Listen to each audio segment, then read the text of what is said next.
Hello! Want to try your hand at watercolours? Here is a simple watercolour which is really easy for beginners and really quick. So you need paper, watercolour, big or small, paintbrush, some water, a pencil and a rubber, and a fine liner or Sharpie pen, or both. Finally, you'll need some watercolours. I'll be using some Inktense that I had hanging around. Normally I use a big lot of watercolours, so we'll see what happens with these. But yeah, that's all you need. Let's get started. So first of all, we need to draw the horizon line. It's easier if you turn it the other way. And if you have a ruler. I didn't, so I've faffed around a bit with this. So if you have a ruler, that's probably best. So we've got our horizon line, and now I'm going to hold my pencil slightly further up and draw kind of from the shoulder more gently for our trees. So I'm just going to draw a circle here for the first tree. And then this tree is going to be more like a kind of pine tree, like one of them taller trees that taper up towards the top. Still drawing lightly here though. Now I'm just adding the trunks of both trees, and they get wider as we get towards the bottom.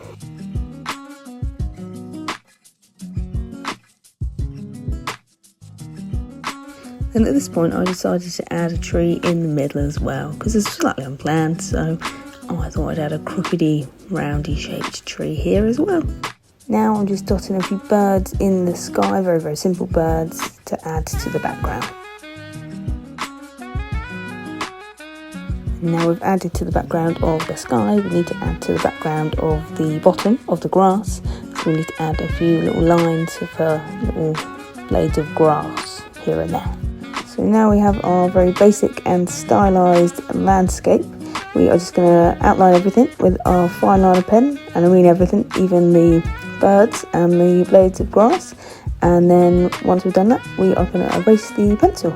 I'm going to speed this up because there's no point watching me do this in actual time, and then we'll jump ahead.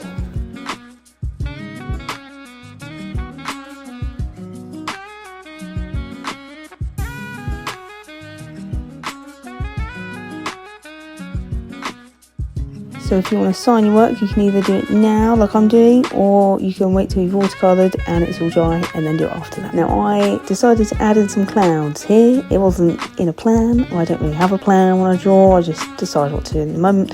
So if you want to add in clouds, you can. I like to draw the outline and then do them kind of a bit stylised.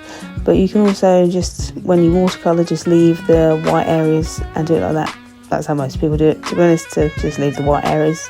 I'm a bit different with the drawing around them, so however you want to do them is the artist in you.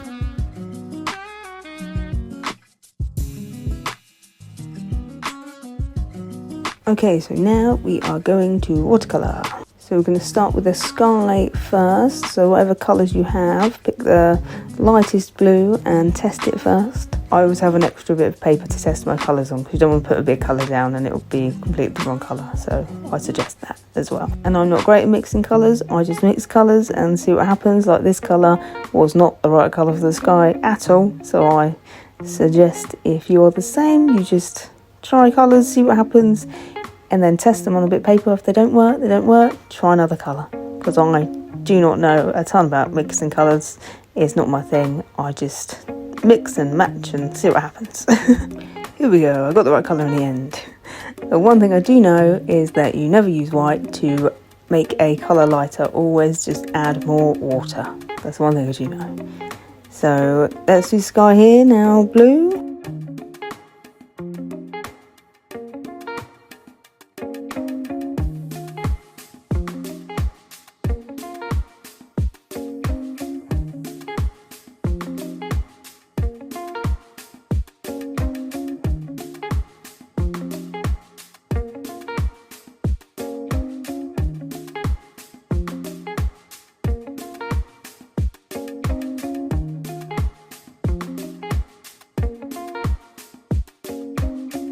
Right, now I've left the sky to dry. That is a key point. I normally rubbish out of impatience to leave things to dry. If you don't, it will merge and mix colours and it will all go terribly wrong. So make sure you leave it to dry. Now we will do the grass. So we need a load of green. Again, bad at mixing colours, so I'm going to speed up this bit because it took me a while to get the right green. Okay, now we have the right green. We're going to paint all the grass, all the same shade of green. If it takes you a while to get the right green too, then that's fine too. Sometimes it's just a process of elimination if you're not that great at colour mixing as well. So we'll just do all the green the same colour for the time being.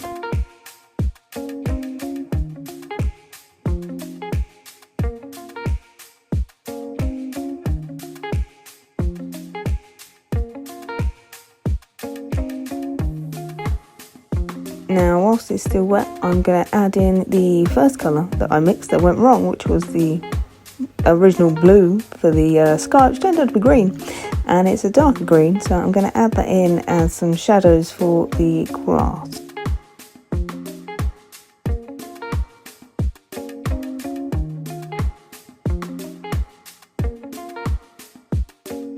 Now we're going to paint our trees, so we're going to try and mix two different colours of green, two shades of green, one lighter and one slightly darker.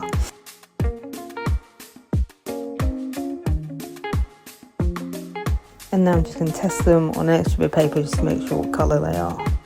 So I always like to start with the lighter colour first, so then you can add in a bit dark if you need to.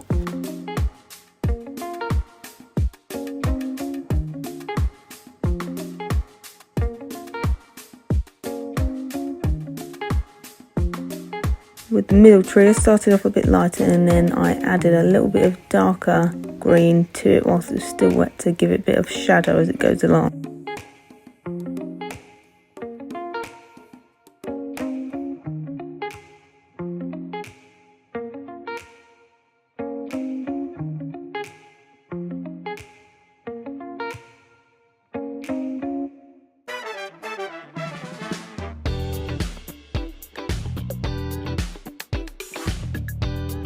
And then whilst they're all still wet, I added in the darker shade to give them all a bit of shadow and gradient to them. This makes them a bit more lifelike. It's up to you how much you want to do this, at what degree. I tend to faff around quite a bit when I'm painting, so I did this for quite a while.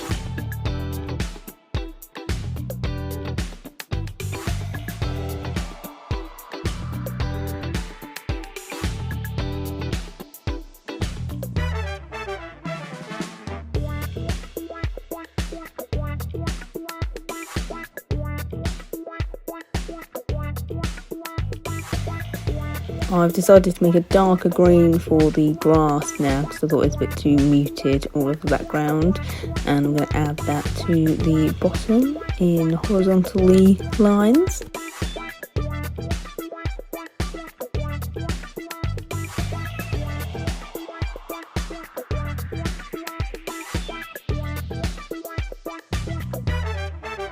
Now it's time for the tree trunks, so we're going to find some brown.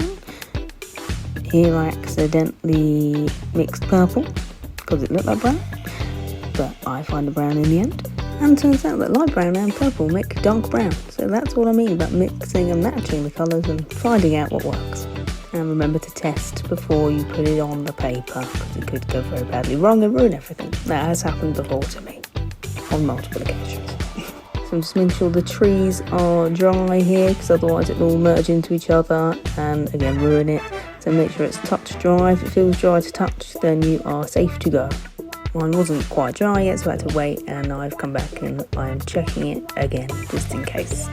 It's still not dry, and I'm not good at waiting for it to dry.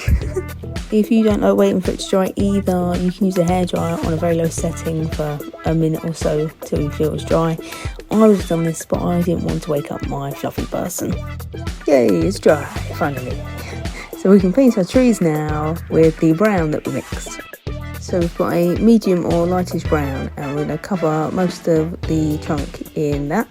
And then we're going to either mix a darker brown, or if there's just an already mixed one of those, dip your brush in that quickly, and then whilst it's all still wet, pick a side that is going to be your shadowy side and put just a little bit of that dark brown on your shadowy side whilst it's still wet.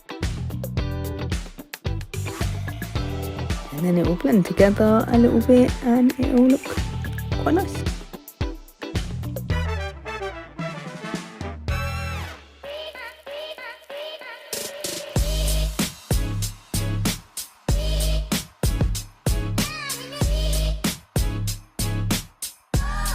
So now for a finishing touch, we are going to mix a darker green for some finer details on the grass and the trees.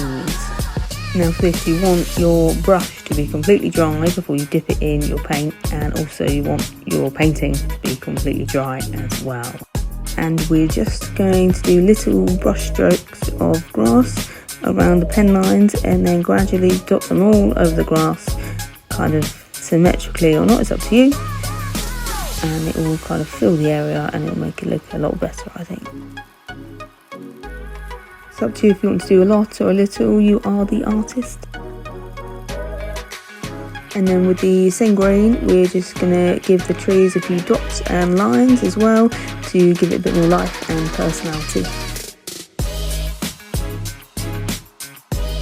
Again, it's up to you how many or little you want to do.